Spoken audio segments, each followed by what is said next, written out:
আজকে দেখি দিদা ঘুমাচ্ছে, চলো দিদার সাথে আজকে প্র্যাঙ্ক করব। তো আমি এখন বসে পড়েছি খাটের ওপর, আর এখন আমি করব প্র্যাঙ্ক, মানে কাজল পেন্সিল নিয়ে এখন আমি ভূত বানাবো দিদাকে।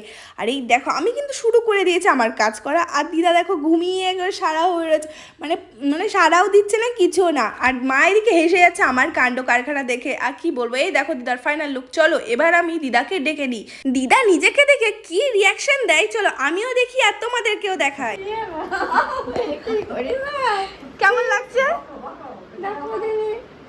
কি আরামদা দিরা কি করেছিস? কেন ভালো লাগছে না? এই গোপটা কি সুন্দর হয়েছে। এই আমার থেকে